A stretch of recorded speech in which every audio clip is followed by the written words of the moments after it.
अस्सलाम वालेकुम, welcome to sports अड्डा। तो जैसा कि हमें आपको पता है कि कल एक बहुत ही बड़ा मैच हुआ न्यूज़ीलैंड और इंडिया के दरमियान। और इंडिया ने जो हाल किया न्यूज़ीलैंड का, वो आपके और मेरे दोनों के बिल्कुल सामने है। हम जानते हैं कि इंडिया एक बहुत मज़बूत टीम थी, लेकिन ऐसा डोमिनेंस, ऐसी क्रिकेट, इसकी हमने उम्मीद नहीं की थी। और न्यूज़ीलैंड ऐसा चोक करेगा, ये तो किसी ने सोचा ही नहीं था। न्यूज़ीलैंड के सारे बैट्समैन सिवाय टिम सेफर्ट के ऐसे लग रहे थे जैसे वो मिट्टी के ढेर हों, और इंडियन बॉलर्स उन पर बॉल की जगह बॉम्ब फेंक रहे हों। इस तरह तोड़ा कि क्या ही बताया जाए। उससे पहले अगर बैटिंग पर हम नज़र करें तो अभिषेक शर्मा जो बिल्कुल आउट ऑफ फॉर्म चल रहे थे इस T20 वर्ल्ड कप में, तो उनका बिल्कुल जैसे फांडा ही फोड़ दिया गया था। उन्होंने एक शानदार परफॉर्मेंस दी और एक शानदार बारी खेली। उसी के साथ अगर हम देखें, ईशान किशन, उन्होंने भी उनका बहुत अच्छा साथ दिया। हार्दिक पांड्या और सूर्य कुमार यादव वैसा नहीं खेल पाए, लेकिन आखिर में जो कैमियो शिवम दुबे ने किया, वो तो बिल्कुल ही आउट क्लास था। फिर अगर बात की जाए स्टार की, आज के स्टार प्लेयर और टोटल टूर्नामेंट के स्टार प्लेयर, संजू सैमसन, वो तो बिल्कुल मतलब कुछ और ही चल रहा था। उन्होंने लास्ट तीनों मैचों में जो पारी खेली, 97 पहले, उसके सुपर 8 के आखिर में, उसके बाद 87 ऐसे ही कुछ, और कल फिर शानदार इनिंग।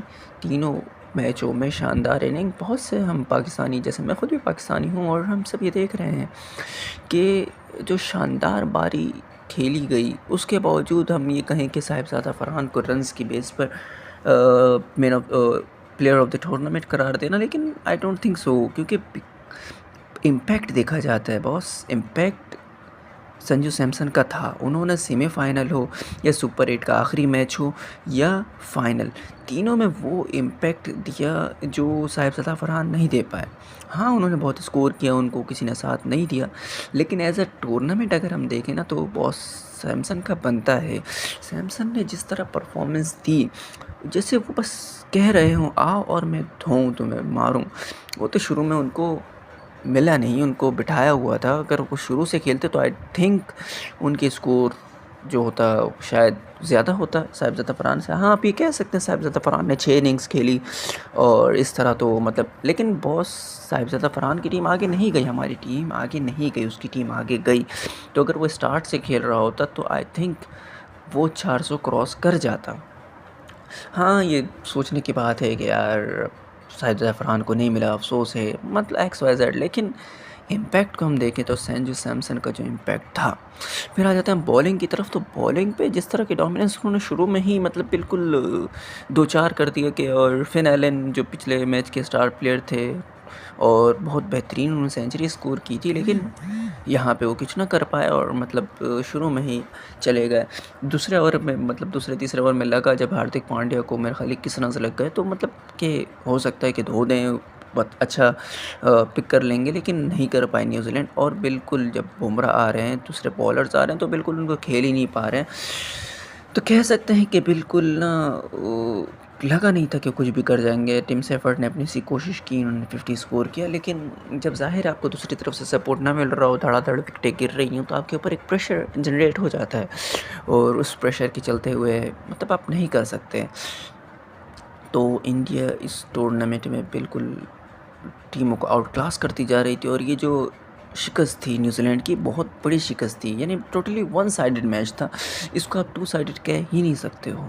मतलब एक मैच हुआ हो, एक गेम हो, एक कंपटीशन हुआ, नो, नॉट एट ऑल। मतलब शुरू से ही जो डोमिनेंस दिखाई थी, मुझे तो ऐसा लग रहा था वो जो 300 अलर्ट कह रहे हैं, वो मतलब एक वक्त तक लग रहा था, जब 14 ओवर में 190 क्रॉस थी, तो मतलब लग रहा था कि यार शायद हो जाएगा आज, तो मतलब 300 अलर्ट वाला सिस्टम हो ही जाएगा। लेकिन जैसे ही सैमसन और ईशान किशन आउट हुए, उसके बाद बिल्कुल लड़खड़ा सी गई थी, और मतलब ऐसा लग रहा था एक वक्त में तो 230 तक भी नहीं जाएगी, लेकिन वो शिवम दुबे ने आखिर में आके जो टच दे दिया, उस टच के चक्कर में 250 क्रॉस हो गया ना। मतलब पांड्या और सूर्य कुमार यादव की तो क्या ही बात की जाए, मतलब वो बिल्कुल ही फ्लॉप चले हैं पूरे टूर्नामेंट में। और अभिषेक शर्मा भी चल रहे थे, लेकिन उन्होंने बहुत अच्छा कमबैक किया। मतलब पहले भी एक हाफ सेंचुरी स्कोर की, लेकिन वो इतना मैटर नहीं करता था जितना आज के मैच में, क्योंकि अगर वो अच्छा स्टार्ट नहीं देते, ईशान मतलब संजू सैमसन के साथ अगर अच्छा स्टार्ट ना मिलता, तो आई डोंट थिंक सो कि ये लोग भी इतना स्कोर कर पाते। क्योंकि जिस तरह आखिर में कोलैप्स हमें नज़र आ रहा था, एक तरह का कोलैप्स नहीं कहेंगे, लेकिन बस हड़बड़ाहट वगैरह, वरना तो आज तो मतलब आराम से जो हाईएस्ट टोटल है ना 260 का, आज तो वो पार हो ही जाना था। वर्ल्ड कप की हिस्ट्री में, T20 वर्ल्ड कप की हिस्ट्री में 260 का जो आंकड़ा था वो आज पार हो ही जाता, अगर वो जो हल्का सा कोलैप्स जो हमें नज़र आया ईशान किशन और संजू सैमसन के आउट होने पर, वो अगर नज़र ना आता तो शायद 260 तो आराम से ही पार हो जाता, और हो सकता है कि 300 भी हमें नज़र आ जाता, जिसका अलर्ट हमें दिया जा रहा था। वैसे बहुत बेहतरीन क्रिकेट खेली गई है, जिसकी जो देखा जाए तो इंडिया की जानिब से, और न्यूजीलैंड ने बिल्कुल चोक किया, मतलब इसको हम चोक ही कहेंगे कि बिल्कुल वन साइडेड था। अगर मतलब कोई फाइट नज़र आती तो हम कहते कि यार ये शायद चोक नहीं हो, मतलब अच्छा कंपटीशन था, but no, it was just humiliation for New Zealand. उनको बहुत कमबैक करना पड़ेगा। फिर बात तो की यही की जाए कि पड़ोसियों को बहुत बहुत मुबारक हो, और the first team to win thrice T20 world cup, तो कंग्रेचुलेशंस और बहुत बहुत मुबारक हो। और फिर इसी तरह हम क्रिकेट एनालाइज वीडियो बनाते रहेंगे। अभी जस्ट शुरुआत है, आप हमसे हमारा साथ दीजिए, लाइक कीजिए, फॉलो कीजिए और सब्सक्राइब कीजिए, और ज़्यादा से ज़्यादा शेयर कीजिए, सपोर्ट कीजिए। We need your support. और इसी तरह की क्रिएटिव वीडियोस देखने के लिए हमारे चैनल सब्सक्राइब कीजिए। अल्लाह हाफ़िज़।